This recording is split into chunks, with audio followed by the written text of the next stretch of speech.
So we're not going to give you a 10% discount, but we're going to give you a better team to manage this project of the litigation, which includes a $200 an hour project manager. That's a 50% discount. Well, by the way, to the firm, you're probably still making good margin off your project manager. It might even raise the profitability of the project. So different tools and techniques for different situations. I think litigation requires a lot of how do you form a team and not just all-stars. In order for you to get the value and win, you might appreciate a team that has that kind of mix of technology, project management, and legal, rather than 5 all-star attorneys, because that other team might execute better on the field, and at the same time for the firm, might give you better efficiency of resource and profitability. Looking for win-wins, I think, are right there. And I know I referenced this book earlier, and for those who haven't read it, I would highly recommend it. It's called The Blue Ocean Strategy. And what it just talks about is that firms that have, or organizations that have consistently succeeded to do above average performance are ones that break into blue oceans, redefine what their market is all about and how they do it. And in doing so, they increase the demand of their clients and they change their underlying cost structure, so it's good for them too. And I think a lot of going into AFA, like you described, is really a win-win. It can't just be one side wins and the other side doesn't, or else it's not going to be sustainable and deliver value. You asked about metrics. Yes. And the thing about metrics is I don't have an answer, but I can, issue spot the issues. You're looking at the metrics from the customer side and from the provider side. From the customer side, they don't view it, they're not purchasing hours. That's not what they're looking for. They're looking for value. Mm-hmm. So, one of the things that Ron Baker talks about in his book is, the value changes in terms of the level of need, the immediacy of the need. If I need something tomorrow, it's going to be worth more than needing something in a year. So you have to look at all these various factors when you're looking at the value.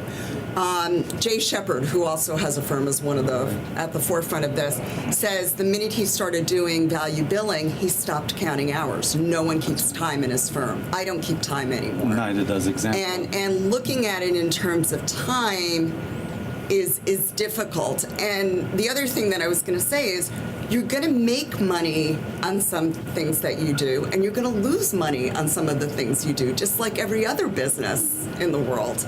And so you have to look at it in terms of, a more global picture, I guess is the way I would put it. So that, yes, I lost money on this project, but then I made double what I expected on that project. So, you have to look at it more in terms of your overhead and that kind of thing. And also, as everybody's been saying, it encourages you to be a lot more efficient. I mean, I bought a scanner about 1.5 years ago, and it was the best thing I ever did. Talking about technology, I know that's such a simple, small thing. But, I scan in everything. I use a laptop. I can work anywhere. And anytime I want to send a client a document, I just push a button. And I don't lose the client files anymore. That also echoes something that Holly said at the beginning, which is sometimes a little technology goes a long way. Hi, this is Hector Cruz from the Detroit area. Hello, everyone. Hello. And thank you for this forum. I have a couple questions. One is directed to the panelists. Do you have any experience in training the attorneys to be value-based conscious and in their skills in managing the preparation, the pre-sales process? Yeah. This is Greg with Integrated Management Services. So, the training starts at the high level of the awareness. It's not so much looking at dictating a structured process that they must absolutely follow, as much as beginning to explain to them the principles and the background of a process improvement, of project management, of the client relationship process that you want to work in the communication throughout. So I would say that the training that we've done with attorneys has been to paint a broad picture so that they can select the pieces that they feel are meaningful to their situations and begin to apply it. In regards to the pre-sale portion of it, I think that's probably one of the most challenging areas because it's actually almost a completely foreign conversation. Sales is a nasty four-letter word, and law is a noble profession. So there's been less experience, at least on my part, in being able to get into active training on that.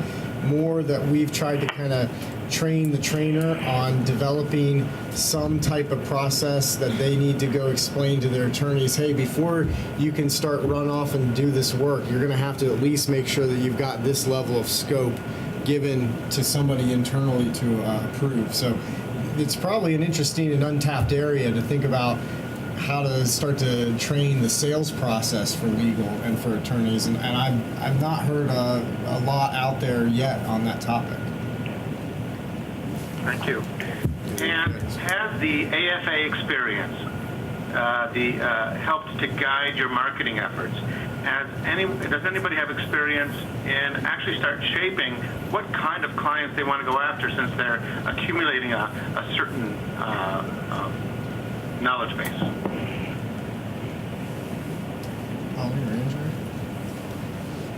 Clients that pay. That's usually no. I mean, I think that's a very good question. Every firm, no matter how they're billing, should know what is the price point at which I will accept a client. You know, Goodwin Procter is not going to accept a client where they're going to generate a $5,000 fee, obviously. So you need to know, it's really a marketing question. It's who is my target market and what is the minimum fee that I want to get from any given client, and then you put that all together, and that's how you would determine that. It's a much better way to work because you don't have to start working until you get the check. And so that resolves a lot of the billing issues that firms are now experiencing in a major way. Or you can do the work and then have something in their fee agreement, and we haven't talked about fee agreements at all, but you could say, you know, you're going to be paying me. Well, the way we do it in construction is there are benchmarks, you know. Once I finish the framing, you're going to pay me X amount, and then once I finish the electrical, you're going to pay me X amount. And so that improves your collection abilities as well because you're going to get paid based on completion points within the project. And if you don't get paid, then you put in your fee agreement that you're entitled to file a motion to withdraw. I know I'm running a little far afield of your question, but one other thing I just want to bring up is we are in the legal profession. And because we're in the legal profession, we have an ethical duty to bill a certain way. And at least in Massachusetts, if you're pursuing cases in which you're going to be asking for fees, the courts want to see how much time you spend. They don't know how to deal with the value billing models either. So that's another arena in which we're going to have to contend with dealing with AFAs and how they're handled, because I believe there was a pretty significant case in Lawyers Weekly within the last couple of months where the attorney's fees were cut dramatically. Maybe you know which one that was, Henry. And you have to be able to back up your fees in some way. So now you're going to have to sell to the courts as well. Is client retention part of that calculation? I mean, we talked about marketing, but how about clients that you have, and perhaps retention is the motive, and alternate fee arrangements is the vehicle? The question that he asks is a really good question, because when you start to approach the way you're going to package and deliver this service, and we talked about communication, in an ideal world, you'd like to choose clients who are going to be easy to work with, right? Who are going to be flexible and who are going to work with you on the process. So there also becomes a little bit more realization of the finite resources you have and whether or not you want to deploy it against this client or that client. And so I think it does affect how you go about trying to choose or select clients. And God forbid that there could actually be the possibility that a couple lawyers are on a bench for Friday because there's a better deal that's going to start on Monday than maybe the deal they would have taken to not be on the bench Friday. But, you know, the current hourly system says you didn't perform on Friday, instead of saying, hey, I was waiting for the better deal that was going to come on Monday. So I think there's a pretty significant issue in the question that you raise, and one that probably will need more attention as the experience of AFAs develops more. This is from Bill Steiner, and it is, how do you measure performance of associates if you do not track hours?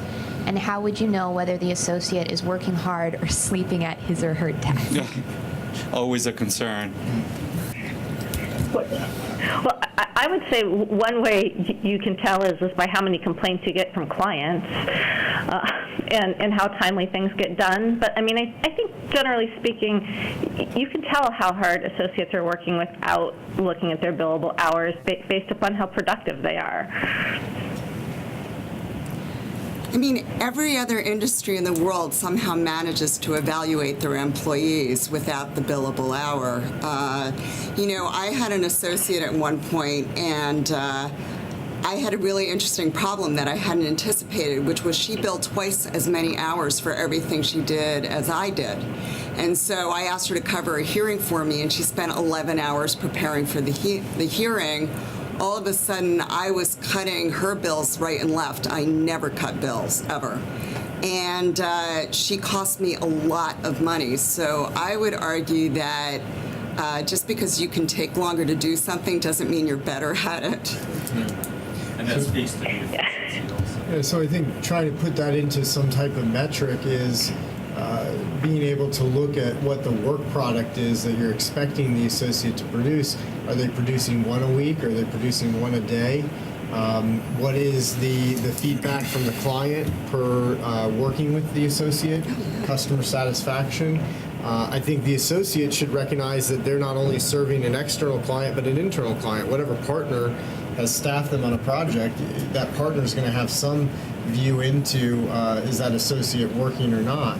And I think just at a high level, those types of metrics of producing real value, producing some type of product, and how well they're serving their internal and external audiences will tell you, are you getting your value out of them, or are they sleeping at the desk? And there's always the win-loss ratio.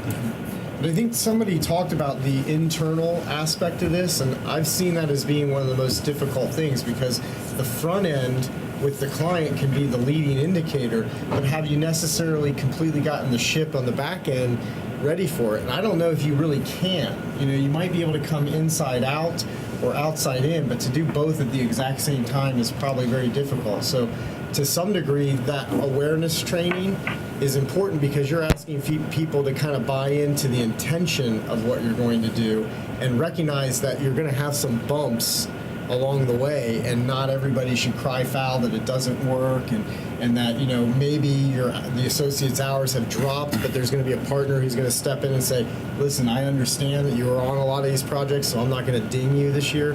So there's got to be some of that informal human network of communication that helps you deal with it, or else you just never will be able to move forward. That'll always lock you up and keep you from doing it. I think the one thing that we can say, perhaps as part of this discussion, is that there's a growing awareness of issues and options among clients, law firms, consulting firms. We're starting to understand better what the impacts, what the interdependencies are. So hopefully that will translate into an easier path ahead. Okay, great. Thanks again to our panel. You did a great job, and thanks again to all of you who attended this webinar.